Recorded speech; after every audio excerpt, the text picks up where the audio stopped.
Hello. Well, the panel's getting into their seats. We're going to see where everyone sits so I can figure out how to bounce the questions around. I'm David Forfia. I'm the former chair of the Gridwise Architecture Council. We call it the chair emeritus. I was chair for 4 terms, so 8 years. I am currently still a member of the Gridwise Architecture Council.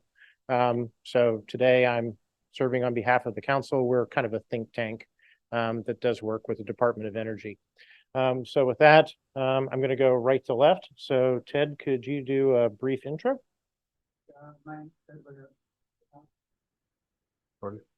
You're good? Oh, there, it's on. I'm Ted Lehr. Currently, I teach computer science here at Texas State. Was in the private sector about 25 years, and then the last 9 years I was at the city of Austin, also teaching here. I was a data architect at the city of Austin, usually advising on technology to different departments. Richard?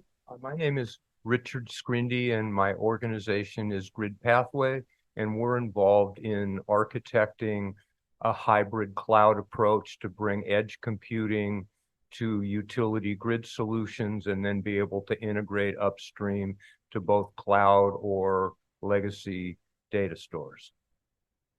My name is Amir. Got to get really close. My name is Amir Sternhell. I'm the Chief Strategy Officer of the Sertainty Corporation. The novelty of Sertainty, we are the first company in the world that has infused into a data file, a programmable code to enable the data to be self-aware, self-mitigate, and be self-protecting. We effectively created a zero trust architecture at the data layer. And Michael? Greetings, everyone. Michael Richtberg, formerly with Dell. My career has been in leading new product initiatives, often in cutting edge new innovations that are being incubated by very smart people like you've been hearing about this morning here in the university system. I've worked very closely with various industry leaders, as I mentioned, formerly with Dell, and in doing so have been very pleased to see some commercial outcomes that have generated billions of dollars over the years. This career for me has spanned more than 30 years. I am currently in transition looking at other opportunities to help other new companies. When I'm not doing computer-related work, you can find me creating some new custom woodworking projects in my garage. Thank you. So this panel is kind of a good follow-on to the Amazon overview, and it's nice to see that PowerPoint doesn't work for others too. So thankfully, you can see that almost everyone showed up with paper to be able to do it for this conference.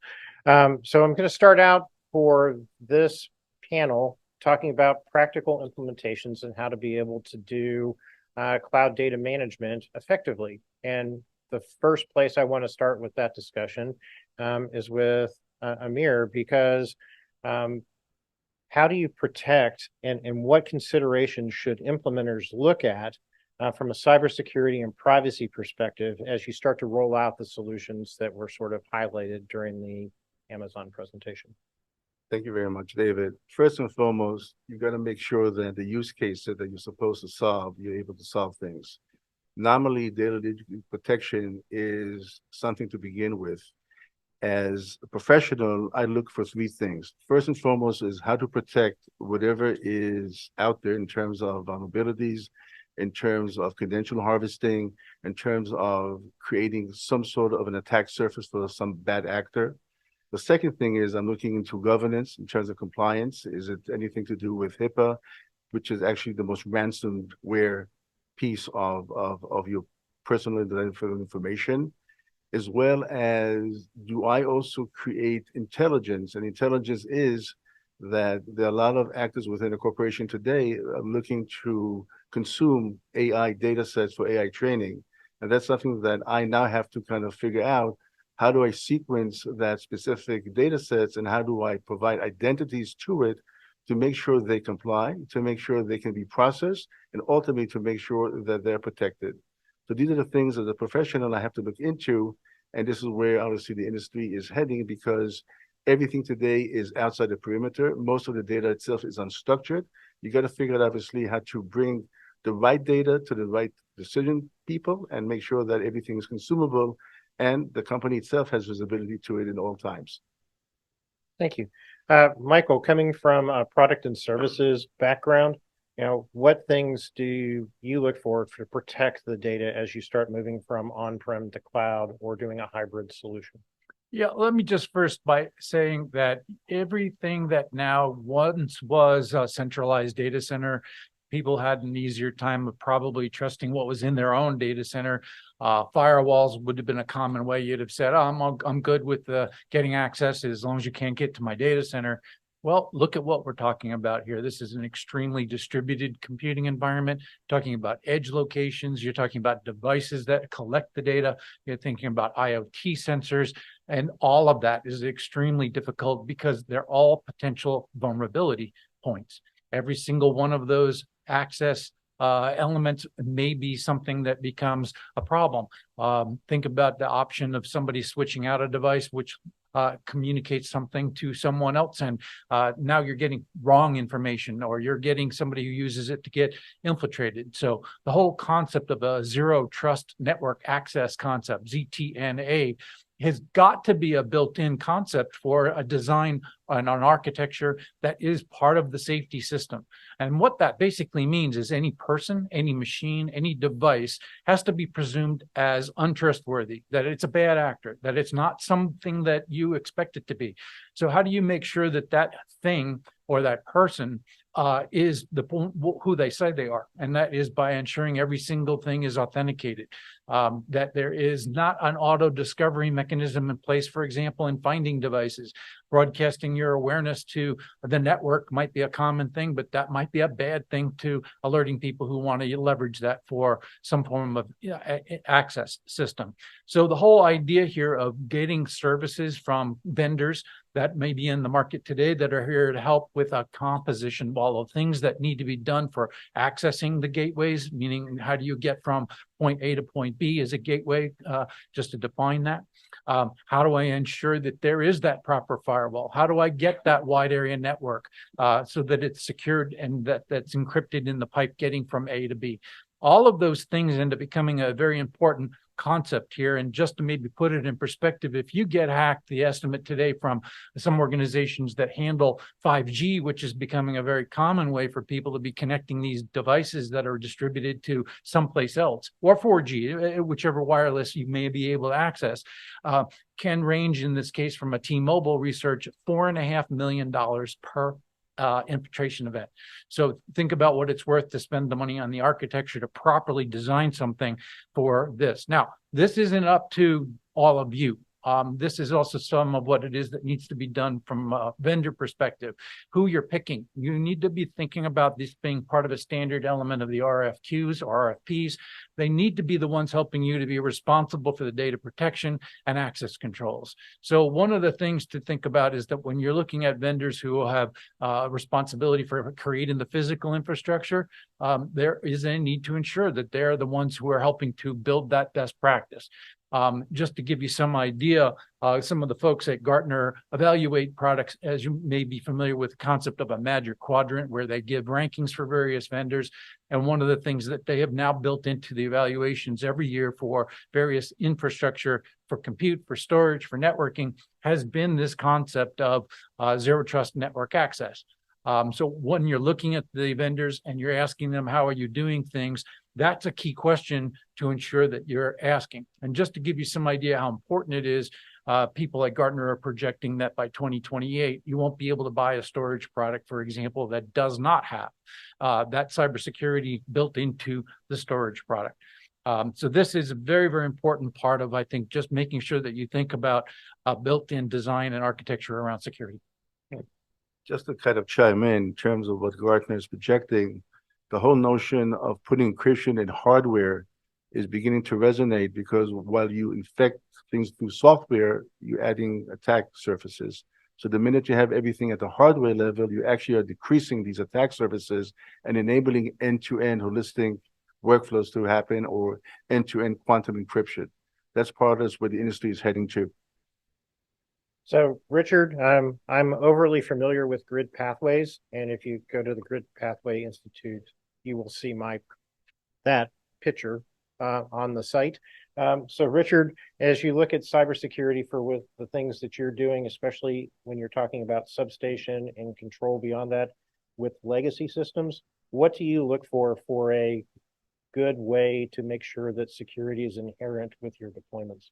The problem the utilities are facing is traditionally the substation was really the endpoint of controls, and they were interested in managing feeder circuits. And with the rise of the distributed energy resource phenomena and all the behind the meter devices, now the utilities for the first time are being kind of forced into end-to-end distribution grid management, where they have to interface with all of these IoT devices that exist behind the meter, and they don't own those devices. The people who make those devices kind of go from zero trust to zero denial. They have traditionally very weak kind of securities, and the fear is that people will be able to goof systems by emulating all of these behind the meter devices and then stampeding that towards the utilities. And what we've been looking at is to put additional edge compute facilities at the substation and to improve what's called the radio field, or the wireless connection that would go from the substation to all of the devices, and try to trap and catch bad actors before it gets really engaged and sucked further into the utility wide area network. And in order to do that, you have to be able to look at all manner of security protocols, including digital twins and forms of historians, so you can look at patterns of practice of what a normal day looks like, so that if you see an anomaly, you can find a way to shut that down before it gets past the point of no return. So Ted, when you go and look at smart cities, how do you ensure that public trust? You talked about in your question to Amazon about how to explain the data, especially when you're trying to do an elevator speech or someone sticks a camera in your face as a city official. So what things, as sort of from the smart cities perspective, would you expect to be inherent for a deployment that would ensure the public trusts what you're doing? Yeah, thank you. The one of the things you note, and I say this next sentence with respect for the folks here, they're very impressive statements. They're speaking as engineers or business folks. They're very technical, and many times the customers in the city departments, if you have a transportation director, they're not a cybersecurity expert. If you have a police chief, he or she's not expert. You don't have the expertise at the decision-making level, and you may not have a lot of the experience you want to have supporting that director. I want to tell, if I may, a quick story about the transportation director at the City of Austin. We were proposing something to him about being able to automatically, more efficiently and more automatically change the lighting, the stoplights in the city to move traffic better. And we were describing the algorithm that we're going to use data from AT&T and from other sources. And this is just going to be really cool. It'll improve traffic flow through the city of Austin. And he looked at me, he said, well, my engineers won't use it. And I asked him why. He says, well, they're not experienced with it. They won't trust it. And he gave me an example back when cameras first showed up on street intersections. And he said when those first showed up, he was in Seattle at the time. He said his traffic engineers, when there was a traffic accident, wouldn't use them. They said, send me a firefighter out there. Give me a garbage truck guy. Give me somebody out there with eyes to tell me what's going on in that intersection. They didn't trust the cameras. Well, surely over time, they began to learn that the cameras worked. And the message to the folks selling these solutions, implementing, is reflective in my experience of the process that cities go through. The director said, I'm not supposed to kill anybody. If I use this technology, I have to be able to show and know and have the experience of not killing or at least injuring anybody. Now, we may all be sure that this is all working just fine as engineers, but that's the decision makers' worry in my experience. So there's a worry about, how much I can trust this. Does my engineers understand it? And then there's this issue about explaining it to the public. If the public starts knowing that all this data is being collected, we all know what happens in politics. That I've experienced that directly and how that impacts decision making. So of that problem, it's not an engineering problem. In some ways, it's a communication and almost a political problem. Is often what is left off the table when you bring these solutions to a city. I would say either you opt in or you opt out. You got to get that choice. The second most important thing is there is a movement for data anonymization, which means you're taking out the PII. You're just talking about things more on a meta level. So you can draw in some conclusions in terms of the patterns, in terms of the demographics and so forth. So there are ways to do so, but it goes back to factoring digital identities. That's a very big if today, because that's where things are moving if you want to protect the consumer. If I may follow up, I worked with the police department on police data, and there's a lot of information, and also the firefighter. And for example, let's say somebody has been murdered or there's been a sex crime committed. The police and the fire department, EMS, are very careful what they do with that data, what data is available. Now, this isn't exactly what you're talking about. You're talking about data anonymization, but the city works to figure out how easily is it to identify a victim, not only within the city's data, but third-party data, social media data, that kind of thing. There's all this third-party data that might be used to find out this is the victim or this is the perpetrator in the city data. So there's the anonymization piece is very important, kind of moving away from cybersecurity, but it's not so much securing against an attack, it's securing against unwanted use of the data we have. So we've kind of hit the privacy level. So now that we've got sort of the ground stakes that says you must have privacy enforced and you must have cyber addressed. Michael, with your background, right, you've gotten to talk to a lot of customers who have implemented this because of your role, right? So can you sort of give us kind of the highlights of what you think are the most important things in some of the successful implementations that you've been part of or helped facilitate? Yeah, so and this being in the cloud computing model, there are ways to define that. There is a physical public cloud, which we're all familiar with, and we just heard Ali talk about Amazon's AWS platform as an example, but there's a cloud operating model that might reside physically in your own data center, and there may be a cloud operating model that's extended out to an edge. The idea there being that these are interoperable, they're part of a system. There's been a shift, if you will, from what was supposedly a bit of a panacea towards everything shall be cloud. And there are many of the executives who have said, that's the right way we're going to do it. Let's make it happen. There's been a cloud smart type of re-rationalization or shift towards, hey, where's the best place for me to do something? And some of that has to do with what's the most effective way to respond. You asked the question, David, earlier, how can I respond in something that might require sub-millisecond, microsecond type of response times? Well, that's not going to be workable if you're dealing with a round trip WAN access model that has to go back and forth over something that is miles and miles away. It would just be too long. Think about a smart car as an example of something that can't wait that length of time. It's got to be there instantly to respond to something. There's plenty of other industrial examples where that must be instant. The other reason for some of this is that there's a bit of some rationalization about what the cost effectiveness is to the ROI point, which is if I'm trying to figure out where to best do something, the answer shouldn't be, it's got to go to the cloud. It should be, where does it make sense? How do I take advantage of the right thing for the right reason, for the right purpose, and get the right outcome? Some of the things that people have reasoned to maybe take a little bit more of a step back and think about where's the best way to run something has come in the form of the pocketbook. And that's come from people realizing, oh my goodness, if I put data in a place, but there's a cost to get it back out. Term there for cloud computing is egress charges. And that can be a deal breaker for many companies that are looking for bidirectional IO, data input and output that needs to traverse that wide area network connection.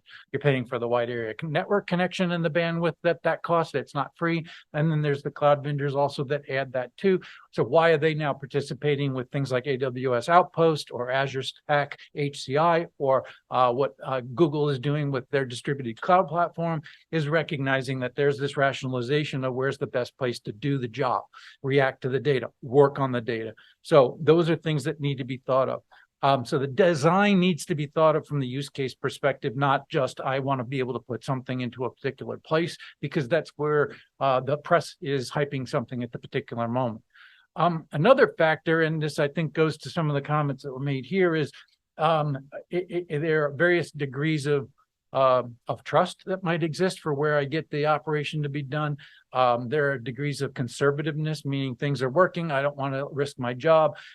There are aspects of being kind of, it's working. I like this. It's working great. Why should I change it to a different model? So culturally, there's an aspect. And then the last is a bit of a talent aspect. And that is that if you're going to go a different way, and then you're looking about a cloud computing type of an environment, you're going to need skills. And some of those skills may come with the help of the partner. The partner is there to help you with the best practice design point, and the talent pool is going to be an important part of getting it right. Thank you, Michael. Richard, you've been actively engaged with some of the independent system operators outside the state of Texas. What has your experience been as they've tried to do some of this at even a small scale within their implementations? We participated in the state of California's what they called CalFuse program for the last year, and where California has been wrestling with this issue of how do you connect the above the meter data stores, transactions, and resources with the behind the meter resources. And for the first time in the country, they are in a rulemaking process to govern how electronic control signals navigate across the meter bidirectionally. And it's interesting because it's not just the operations dispatch that you have to contend with, you have to also contend with the economic dispatch. And so now you have very different sides of a utility organization, multiple regulatory organizations, all focused trying to converge in a single way to get this accomplished. And in California, they opted to explore, rather than building out the utility network and the AMI with new compute and new communications capabilities, to go with a cloud approach. And so for the past 5 years, they've been operating pilot programs, trying to learn the dynamics of, if you bring real-time pricing to the electricity market, so every hour you're going to have to pull a meter to see what the behind the meter devices might want to do, whether they want to engage, shed, discharge. They found that there's a provable savings, but what kind of shocked and amazed everybody was the Microsoft data backhaul charges were about $2,000 a month per meter, because it's enormously expensive, what everybody's learning, to have to go do industrial type transactional complex operations at the edge. And so that's where I believe this hybrid cloud and having a edge computing resource, more than just helping provide a firewall against all these third-party devices that you can't really own or control, the cost is also a huge factor, because nobody can afford to have their bill go up $1,000 to pay the cost of doing this, to save a couple $100 in electricity efficiency. Thanks, Richard. Ted, during your implementations at the city, what elements besides the transportation department had interactions with you as an architect to go through and get a solid deployment using smart cloud analytics? So I worked with the fire department a lot, and if I may, I'm going to tell another story. And so we were working with actually researchers at UT and using AR and VR technologies to train the firefighters. There was this when you have a mass shooting event or a hurricane come in, we have these things in Texas called ambulance buses. There's these big buses, and of course you don't have them used very often, but the firefighters have to be trained on them. And it's expensive to bring in these buses and have the firefighters trained on them. So we developed an AR VR solution, and we used cloud storage for that. That wasn't the thing where I'm going on this. And they actually showed that the trainees actually did the training a lot rather than once every year. They did the training a lot, sometimes every month, sometimes every weekend, because they kind of liked it, especially the young folks. They liked it. And when they actually did the real physical training, the folks who did the training virtually, when they actually did the real physical training, they did better than the folks who did it once, right? So there's a lot of empirical evidence that this kind of technology was going to be good, but it didn't go anywhere in the fire department. And that's because, for one reason, you mentioned, Michael, you mentioned culture and job security. The fire department was comfortable with the current sort of efficiency rate or success rate of their training. And they were concerned, they didn't have budget for this new stuff because it was going to replace their old way of doing it. And they didn't have budget to do this, and they considered this a risk. Okay, yeah, the science showed this, but we're firefighters and you guys are nerdy scientists, and the heck with that. And so what happened is they couldn't get the budget to do this, empirically better solution, and they're still doing the old way. They still have some of this, the AR, VR work, but they didn't get the budget. They couldn't convince the folks higher up that this was going to be that much better, that much more cost effective, because no one had tried it before. There's a lot of fear in that. It's amazing because firefighters are some of the most fearless people I've ever met. But when it comes to politics, they're amongst the most fearful people I've ever met. So what I'm getting at is that we had a great technical solution. What we didn't address is some of the budgetary issues and some of the sort of the culture issues of getting this adopted. Now, that's not necessarily a cloud issue, but it's another story of trying to get new technologies into an organization in the city. So, Amir, you talked briefly about the privacy concerns as our opening statement. I learn a lot being the moderator because we got to have a conversation. So how would you add intelligence to the data to address some of the implementation concerns that we've talked about? You mentioned some innovative approaches. Perhaps maybe you could expand on that in addition to privacy about how to protect and classify your data for these uses. First of all, privacy is a very big business for state actors, and they're organized companies today that actually pay people to harvest credentials. And the damages already are in the trillions. The thing is, you got to begin to understand what type of data sets you actually have. No data has the same value. So you got to figure out, obviously, where to create what I call availability zones, putting in together data that's PII related, data itself that's IP related, data itself that deals with basically the crown jewels. Within that, you got to begin to sequence things and put identities into all of this. We can put today identities into devices. We can put identities today into workflows. We can put identities within a cloud. And ultimately, we can make data as an endpoint.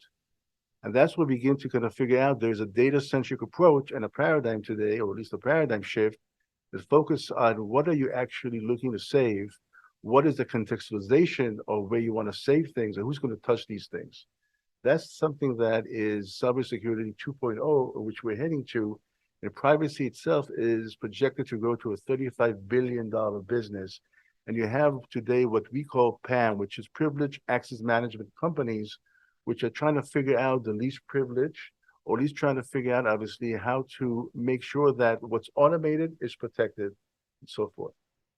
And then kind of following that beyond the protection, Ali's presentation went through and talked about trying to bring two disparate data sets together. Are there ways within cloud data that you could make them more easily accessible or classified, especially when you get data sets that can span multiple domains within the space?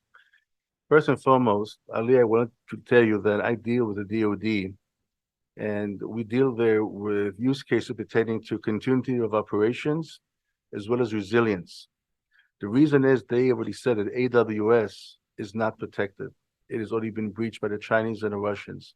We got to figure out data meshes and how to put together the ability to cross domains and create these ad hoc repositories that are fully protected, in which you have visibility into the data itself, and make sure that those who can touch things are contextualized to touch things. So we have technology today that can enable that. And the essence of it is cloud is not protected. And when you said that the cyber side of it, you can bring your own key versus your own encryption. The problem is if I do bring my own key, I still give you the root trust. So at all times I am exposed. So we got to begin to figure out things also at the root trust level and make sure that whatever you enjoin, you have control of that root trust. Thank you. Richard, I'm going to sort of shift into the domain of SCADA and the feeds to talk about sort of the things that need to run at the speed of a machine as we start pushing things out to the edge. The use cases that we've been discussing as part of the Grid Pathways Institute, what things happen sort of at the second or sub-second level on the power grid that the ideas you're putting forward at the California ISO would help make the transition to a carbonless or more variable-based local generation facilities as we start to move in that direction. So how does Grid Pathways and using smart cloud data allow us to be able to do that? The problem that you get when you start to look at these edge resources is that in the traditional legacy footprint with the grid, they are able to run load balance, they're able to run volt var, they're able to run these traditional operational controls so they know what the grid is doing. And when you go behind the meter now with more and more people putting more ad hoc generation resources, especially when you look at the transportation electrification, where they're going to be putting in this new generation of bidirectional chargers that are just coming out of UL approval cycles, there's going to be a need to know that's really exacerbated in the residential footprint, because as we've always talked about, you've got to know what phase leg generation is occurring on. Is it A, B, or C? What feeder circuit is it on traveling towards the substation? And those things have latency issues where, you know, you can kind of look at what do you need to know within an hour? What do you need to know within 15 minutes? What do you need to know within a minute? What do you need to know within 5 seconds? What do you need to know sub-second? And there's no structure currently to be able to rationalize how all of that works, because nobody has a footprint into what these residential pieces look like. And it's still so kind of search and try to figure it out, where even, you know, at Sentient, where they go and do measurements of waveforms on wires, they're discovering where this is probably an EV, where this is that, and building a better way to understand and have visibility into this very changeable behind the meter set of circuits is going to become more and more critical. And I wish there was just already an answer, but what we have is a lot of people that still just want to try to model their way to behind the grid. And this idea that you have to go to instrumenting that is a big cultural divide that we have to close. Makes sense. And when you start talking about timeframes in the picoseconds and looking at reflections of faults going backwards on the power feed to be able to respond to them, right? You're responding in times that round trip things to the cloud just won't do. Michael, working for a company that had to enable this for industry members of the electric utility industry, what things were you looking at to be able to support their implementations, and how in your former life were you able to provide this capability to those companies? Yeah, so I guess if we're looking at it from the standpoint of what's the outcome that we're trying to achieve, then it doesn't get accomplished by one thing, right? There's a whole group of things that need to be put together to enable a solution, and an outcome is really what people are more and more looking for. An outcome that has thought of the security things, the outcome that thinks about How do I help people take an onboard and the implementation experience that you may gain from somebody else's implementation? You're finding a trend towards things like industrial clouds, and they're bringing together the people who have the expertise in the security. They're bringing together the people who are partners in the software that make these things happen. They're bringing the devices, especially if you get into a distributed environment, that need to be physically hardened to deal with the environments that they're operating in.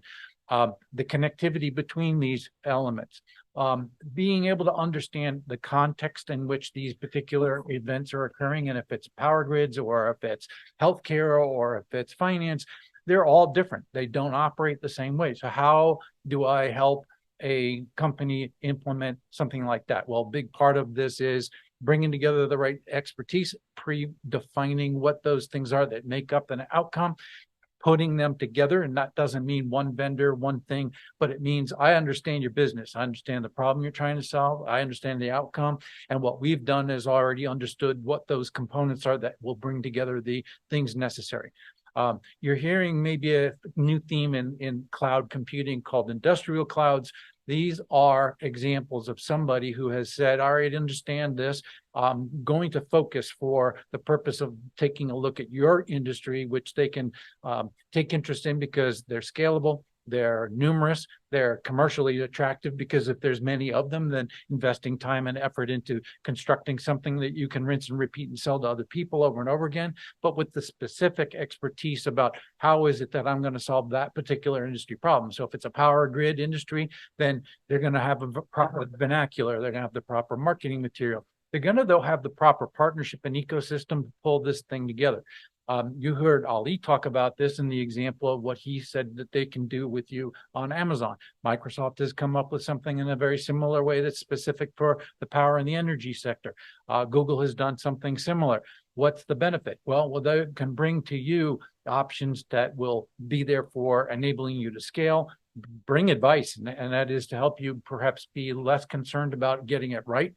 Bringing the benefit of an industrial experience to an implementer. So I think that the short answer is, look, trusting on an industrial player that provides the infrastructure or the parts that make it up becomes a trusted advisor and a source for best practices. And so as you start to see these implemented, Amir, and you start talking about hybrid clouds and location of the data and the location of the processing, what elements should implementers look at to be able to do this successfully?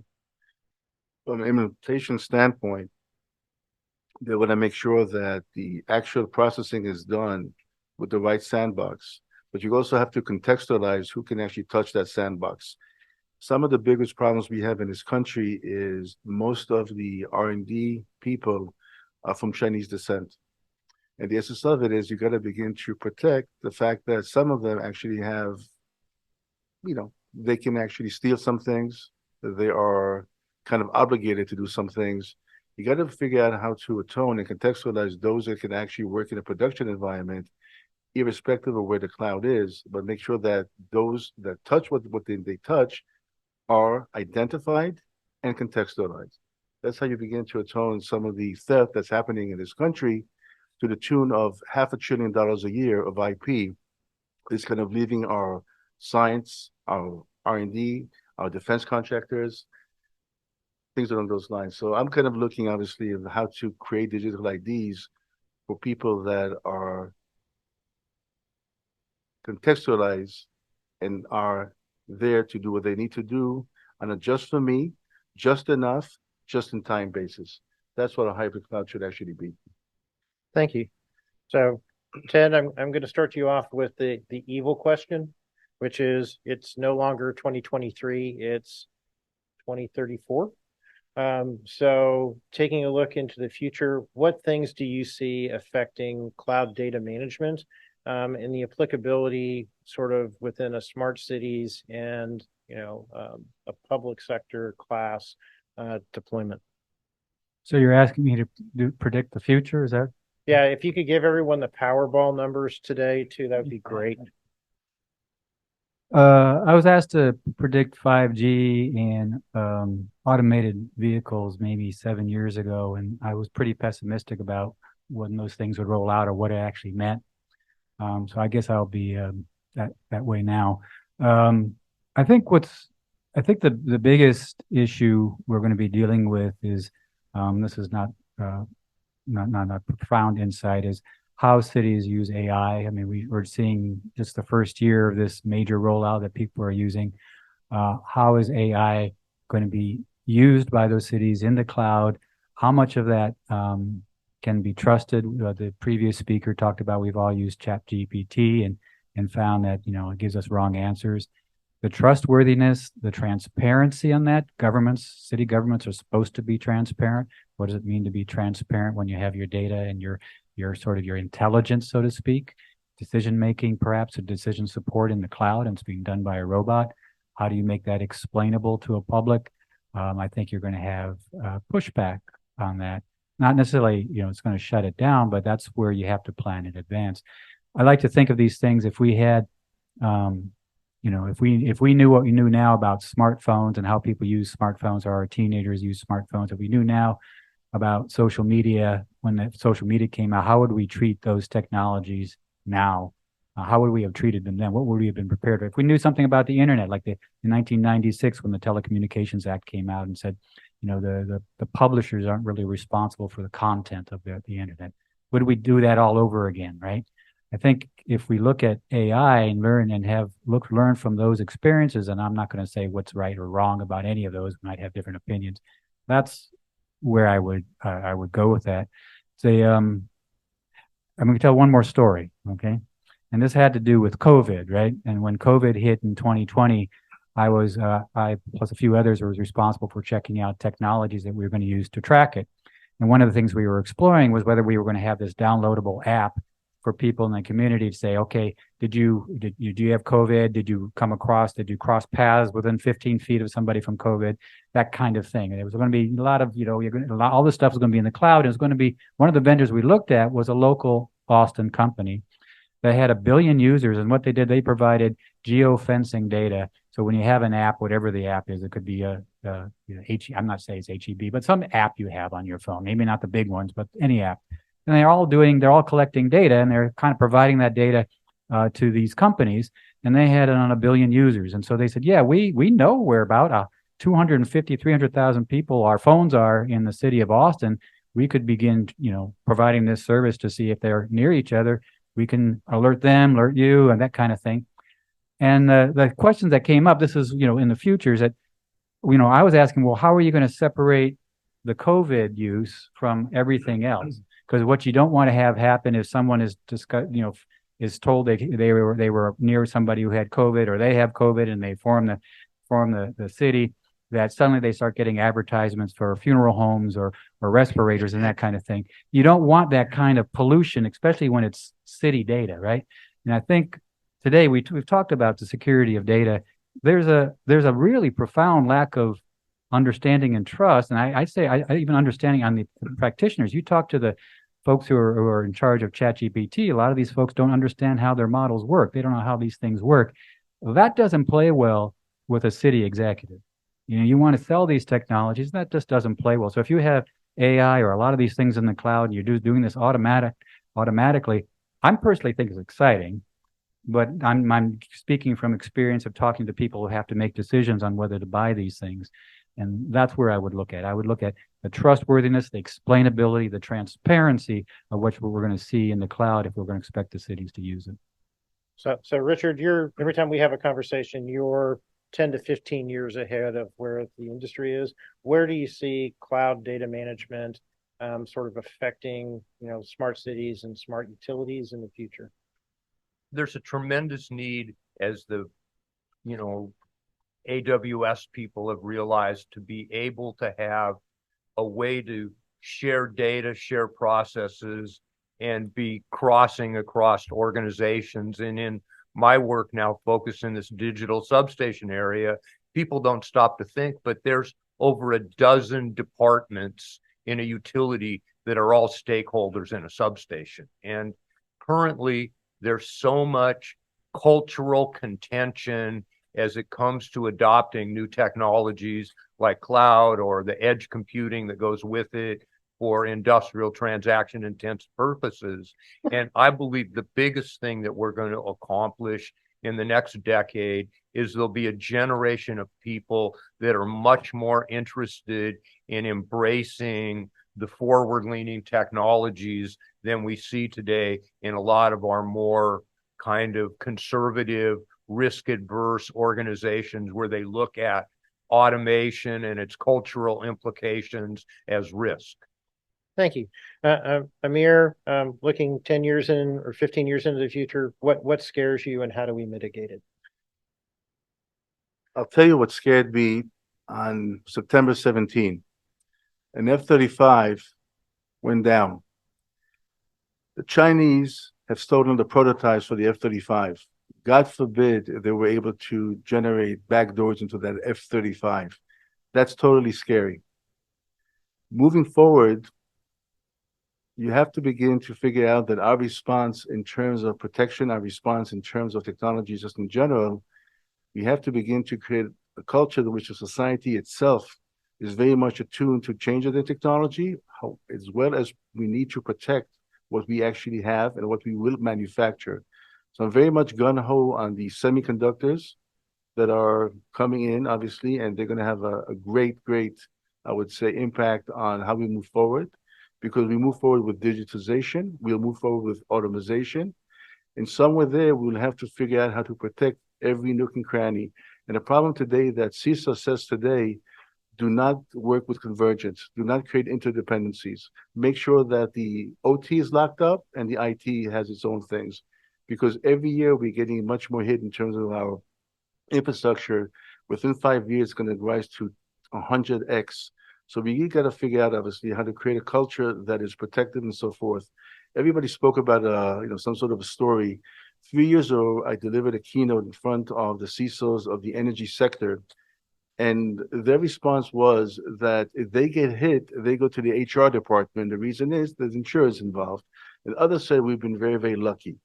We cannot take anything for granted anymore. We will be hit, and we have to figure out how to atone for things and really create the ability to protect our assets at the data layer and make sure that there's a culture that understands that what we are is who we are virtually, and who we are also is part of the digitalization strategy that's evident.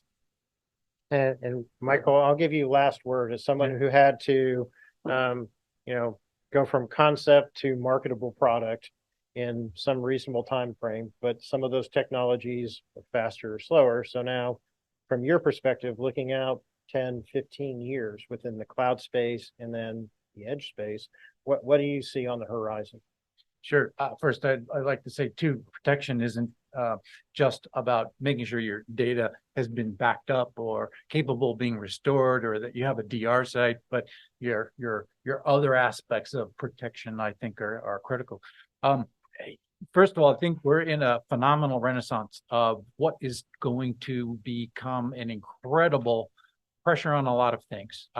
Just to give you some idea, the green market for various opportunities, which is starting to become not optional. It's starting to become an important part for Wall Street to hear about companies and what are they doing for their ERG plans. And in doing that, one of the things that it's going to spur is a whole bunch of energy-oriented opportunities as one of the top mechanisms for helping companies become more efficient. I'll get to why that's going to be important in a second, but some of the Forrester research folks have estimated that it'll generate over $300 trillion between now and 2050. Imagine that amount of money being cultivated for the purpose of improving some form of efficiency, and the efficiencies that are going to come in the form of how do we generate power more efficiently, how do we get people around more efficiently, but it's also going to affect data centers and what they do. Now, why I'm going to focus for a minute on that one is because you're starting to see this amplification of value of data coming in the form of things like were discussed earlier by Ali on his keynote. You're going to be seeing it come in the form of artificial intelligence. Artificial intelligence is not a free thing from the standpoint of what it takes to do it. And what I'm referring to is the amount of pressure that's going to put on it from a compute standpoint, which equals opportunity if you're a computer infrastructure player, is great.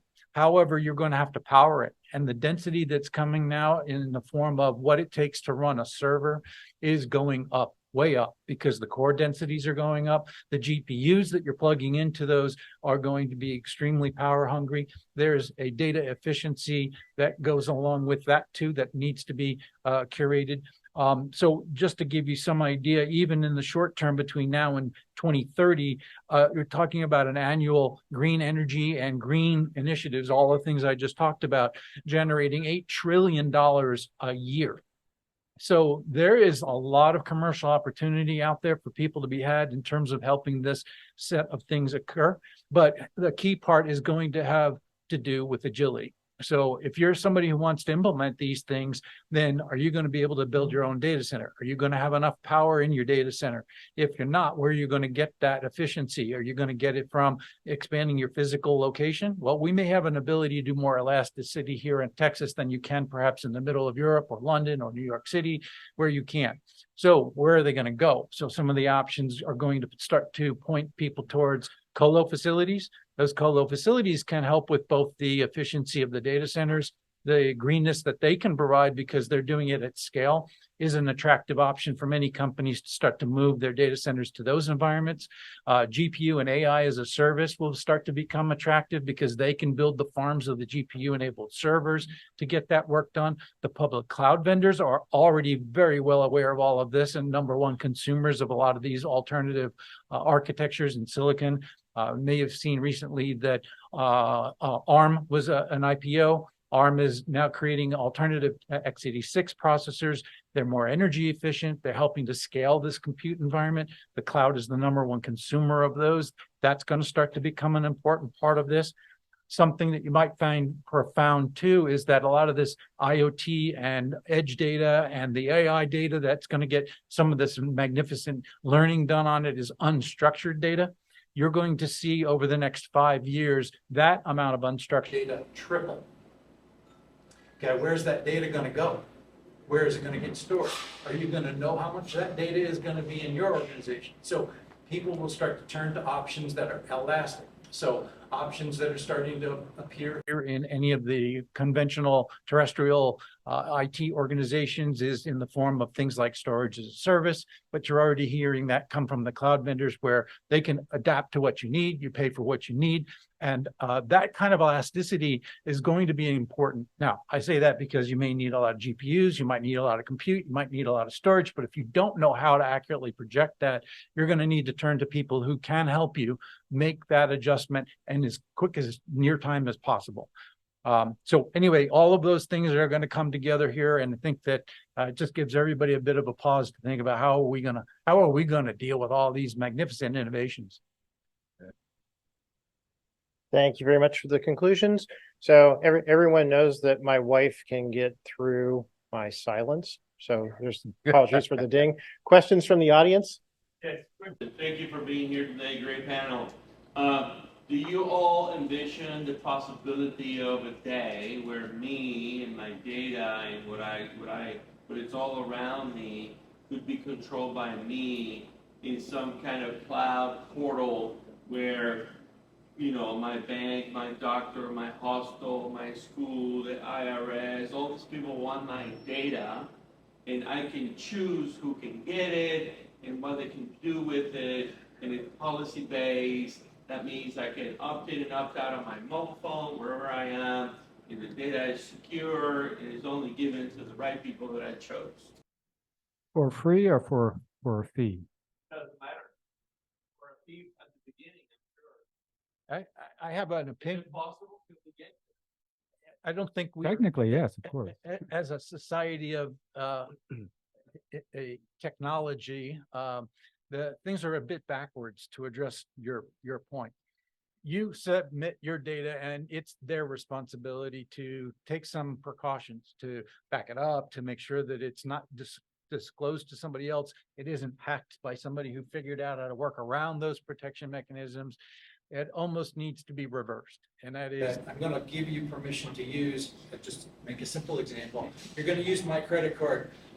Your current vendors store that credit card information and that process your transaction. Well, that data you submitted is irrevocable at this point. I mean, you might think you only used it for that time, but obviously it's in a database. But I think the reverse of this should be the case, and that is that you assert your privilege to use this piece of information I'm giving you. It expires in 30 seconds, okay? And you own the ability for it then to be given to somebody else if you choose. This is a complete reversal of how it is currently being engineered, but it's not a technologically impossible way to do it. For me, the issue is the business.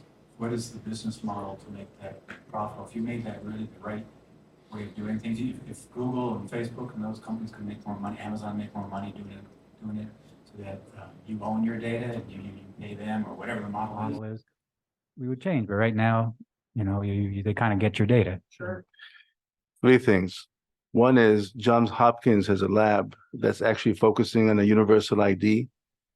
The other thing is, yesterday I spoke with my fellow Tribula about nanobio. So you're going to have your RFID that ultimately is going to be your agent anywhere in the world. That agent is going to be the one that will arbitrate what to give and what to hold back. These things are already in play. And it's nothing that it's going to be science fiction because we can do this already today. Yes, I actually shared the same question, but in addition to that, I can thank you as well. It's fascinating to hear this again from a different perspective. But I'm curious about I guess I'll just term it this way: the education of the population who doesn't work in this space. Because you talked about adoption and people wanting to embrace new technology. I guess I'm asking, what do you think it's going to take on an educational level for, my wife, if I talk to her about these things, she's like, no, we're not doing any of that. You're not putting an RFID chip in my arm. It's not happening. But to get to that, I guess I'm just asking, we're an educational institution, but not everybody's going to come here. What are the educational efforts to help, I guess, the daily walk people to understand this? Amir? I'm going to give you another. Morgan Stanley's spending a lot of money to kind of drill down conscientious investing and ESG goals. The millennials are much more conscientious. For them to make sure they have something that they can negate any privacy issues, whether it's an RFID or some sort of a token, is not far-fetched. Not far-fetched. And for them, the adoption is much quicker than you and I today. Well, the other question is how many other people have a Garmin on their wrist and send their data up to Strava? Because from an education perspective, right, if you want to find a secret military base, well, just go to Strava, right? Because that's where you could find the tracks that they ran in the middle of nowhere. So, you had a follow-on question? I did, unrelated to that aspect, but I did hear a word related to this that I haven't heard in a long time: efficiency, not energy related. And for me, it came up last week when we were training about 60 data scientists, and part of it was, and they were using cloud. Part of it was keeping in-memory data, so to minimize the back and forth of the cloud for retaining that data. I don't have the same view as you, but I'm wondering on the processing side. You guys have a much broader view, farther view. So are you seeing a need for efficiency? Are you seeing actual examples of the real world where they're hitting budgetary limits or with cloud processing? So who wants to take a shot at that? Michael? Yeah, sure. Go ahead. I'll take next row. Because he is a cloud guy. I'm just a cyber guy. But McKinsey polled over 2,000 corporations, and it says that only 18% get the right data for them to process, which means that irrespective of where it's in the cloud, it's kind of lost. There's a whole use case around data gravity. And the essence of it is, how do you pull up from the side those things that need to be consumed? And everything there is somewhat sequenced. So before you really get into making the cloud as efficient as, you got to deal with the mindset of a CISO. You got to deal with the mindset of the chief information officer. They said everything is sequenced. I'm not opening my data mart. I'm not opening my data warehouse. A mesh grid, forget about it. So you got to first work the tactics. So I think part of what you're asking has to do with the efficiency, not only of how much data can I hold, but also how fast can I get to it. The in-memory databases are important for those things that take microseconds of response time to process something, or to take care of a data science event that needs to be processed quickly so that I can get done with some kind of an outcome. Instead of it taking 8 hours, I want it in an hour. The problem's generally been how much memory can you put in a box, okay? And that means how many slots are in the server, and that means how big are the memory slots holding. So you are going to see a mechanism here of federating those mechanisms of the storage. And I don't mean just storage, because you're seeing already that happen with hyperconvergence of the actual physical media, SSDs or hard drives. But at the memory level, an aggregation of some of that. There's been some companies recently that have been acquired that do a federation of not just the capacity for storage, but the memory and the cores. Okay, so if you can throw the total sum of whatever number of servers you could throw in this room and make it 1,000 cores without physically having to build a chip that holds that many, but then also the number of terabytes per server could be aggregated, and all of it participates as a federated ingredient to take care of an in-memory database.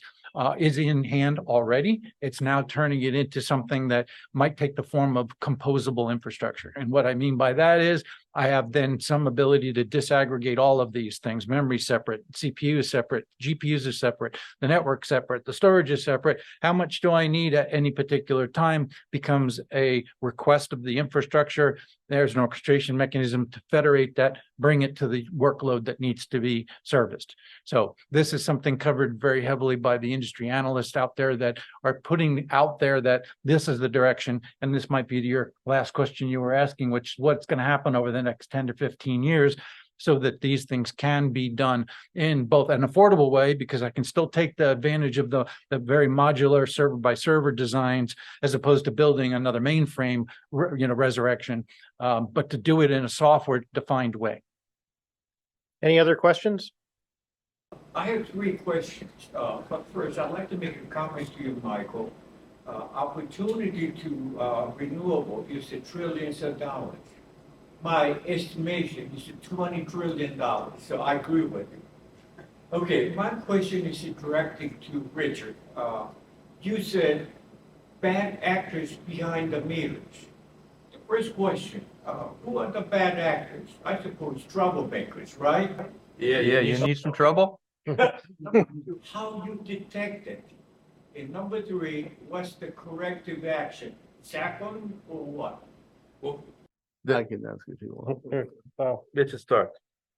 So you want to start, and we'll go with the cyber guy next? Yeah, the kind of problem we have is, our clean energy transformational trajectory is towards decentralized energy, where all kinds of things are produced and done at the edge. And we have controls that are currently centralized.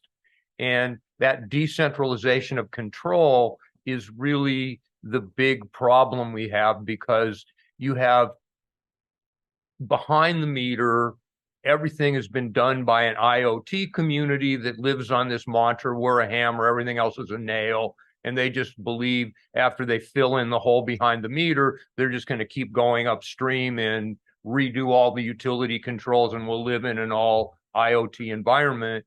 Probably won't happen. And the people that live above the meter, who are used to getting off the bus at the substation control switches, they really are slow to want to jump on the bandwagon to attack this morass of going to where, as NREL says, we'll have 300 to 400 million active nodes behind the meter. And when you've got to do the math to get that far, and the current control on the utility side is SCADA manual teleoperation, where 55,000 substations is kind of what you could expect mere mortals to do. How are they going to go from tens of thousands to tens of millions and then hundreds of millions of nodes that all impact the larger energy grid, and the room for bad actors to go crawl around on this attack surface that's going to millions, tens of millions, hundreds of millions is really profound. And nobody really has a good handle on how you get the culture of the upstream utilities, where if you go into control rooms now and see automation equipment, you often see that the gains are tweaked so that it could never, ever engage in any kind of automated behavior, because they are touch screen, we're the people, and they do it, you know, with human teleoperation. So that is the real room for the bad actors, is in this enormous scalability, and we don't have a system that could ever possibly address it. And our focus is trying to help get there. So before I bounce it over to Amir to kind of close it out from a cyber perspective, I guess I'm the resident Doug on the panel. So yeah, I didn't used to be the old part of a dumb old utility guy, but I'm getting closer with each passing year. Behind the meter, right? You've been able to control frequency with water heaters for decades, to be able to do it. So now water heaters are trivial to do, right? It's on or off. Now let me have access to your power wall. Let me have access to your EV, to where I can do real energy injection, or I can affect your inverter, compared to just I'm flipping a bunch of water heaters on and on or off, hoping that the elements are heating, right? That's the way you currently can control it. So when you look at what it takes to be a bad actor, if I get enough houses in a neighborhood with just water heater control, I can do a lot of things. But then you've got Nest, right? Where I can start messing with your air conditioner, which is a large load in Texas, and EVs, your power walls, your solar inverters. If you're producing, I can flicker around. Suddenly there's a lot more attack surface to be able to do that. And so then for the really scary guy, Amir. First of all, my actual journey began in 1979 in the Israel Defense Forces and military intelligence. So I really do have the history of the arena, the cybersecurity arena. The essence is that you have four actors that engage in asymmetrical warfare.